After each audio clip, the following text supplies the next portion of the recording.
I've had a lot of questions come through the Pitch Us an Idea option on our website about how you go about building new facilities on your youth park. Well, today we talked to a guy who is the president of a very successful commercial construction firm and also manages construction voluntarily for a local youth baseball league. And he's going to tell us how this beautiful facility came to pass. That's right here today on Clubhouse Gas.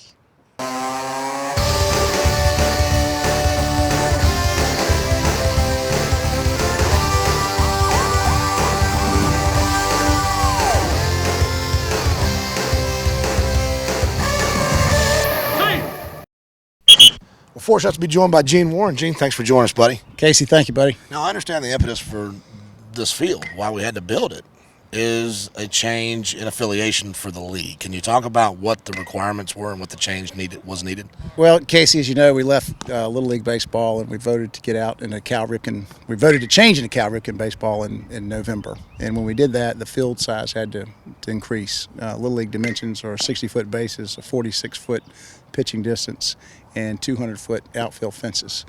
The Cal Ripken League goes to a 50-foot distance from the mound to the plate, a 70-foot base path, and a 225-foot distance from home plate to center field. And that was the need. We only had one place to do it. We looked originally to do it on our major league field. It was our major Little League field at the time, but we could not get, we were landlocked. We couldn't get the dimensions to open up for us, so we had to come up to, which was the old AAA field, and take what we had and enlarge it. So what you're seeing up here is really, our field that we had on AAA. It was about a 205-foot distance in fence, and we took it. We got, if you look back over our shoulders, you'll see the green monster, and that's where we kind of got landlocked. We had to save that historic oak tree, and it makes a nice backdrop. And we actually put the green monster exactly in the same place where the old Little League fence was. Right. And we just went up 20 feet with it. So if a kid hits one out of there, he's got a 260 feet, about between 260 and 270 feet. Right. So it's a shot. What is the challenge land-wise? You talk about being locked down there, but really, what does land cost around here? About $2 million a foot? Well, you're right in the heart of Buckhead. The one thing we had to do, if you look around, we kept the colors and the scenery of the field to match what we had at the park. Aside from the red brick wall on the inside of the backstop, we keep a split-face stone look and a hunter green dugout covering, and that blends in with the park. We did the same thing with the grandstand covering and the awning, and our goal was to keep everything looking like everything did in the park. The green look.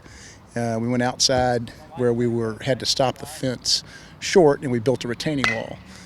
In the old field, we had a huge erosion problem in left field to left center field. When you started the season, we would pack it in, and by the time you finished the season, there's a big 1-foot gap underneath the bottom of the fence. It just kept washing out. So by putting the retaining wall in, we corrected all that problem. Where did the funding come from? All private donations within the league and alumni outside the league. Is this private land or is it public land? The city owns the land. It's all part of Frankie Allen Park, but Buckhead Baseball is basically the steward of the park. We have what's called a memorandum of understanding with the city park, and it's our job to take care of the park and the facilities and all the fences and fields with it. As quickly as you can, take us through what it takes to do this, from beginning to end, the planning, all the way to where we're standing here now, looking at one of the most beautiful youth fields I've ever seen in my life. Well, the first thing we did is we voted to get out of Little League, and that all triggered in November. And then we were working on plans, and we had to take those plans down to the city park and get them approved. We had to show them what it was going to look like. So they approved it. Then we had to go from the park approval to the building and zoning. And they approved the retaining wall and the electrical for all the lights and the backstop and grandstand area. So after all those were approved, and you get everything, your budget set, and try to stay within the budget, which is tough. But we started probably, I'd say the second week in December is when we really got going. And from that point, it was just a race to get it done before March 1. We'd just been coming out of a drought, no rain, everything was dry. And the minute we hit the field out here, the rains came on us. We had several key subcontractors. Precision Turf did the grading and the extra dirt and brought everything on level and did all the side. This is the same side we get at Turner Field. They grow it just south of Macon. Same stuff. I think it comes out of Tifton, Georgia. Okay. And anyway, they order all that stuff back in October is when we knew we were thinking about this. So they got the order in. And from that point, they just worked. These guys, let me tell you, they worked. If they knew rain was coming in, they would be out here the night before with the headlights on, Wow. working until the cops came in the gate and closed them down and ran them out of here. I mean, they were that good. Costello Electric was another one that, when we got wet, we had to bring equipment out here and work outside the field. Those guys just kind of worked around the clock, and they were super as well. So Nelson Masonry, I got to give these guys credit. These three guys are the key. They did all the concrete, did all the masonry wall, surrounds, did the dugouts, and McPherson Enterprises was the last one that came in and did all the framing for the dugout and the coverings for it, and these dugout elevated benches. So well, they did a great job. It is a beautiful facility. We here at Clubhouse Gas know a little bit about working at a ballpark with your headlights on until the police come to kick you out. We were down at AYF National Championships on the very last night.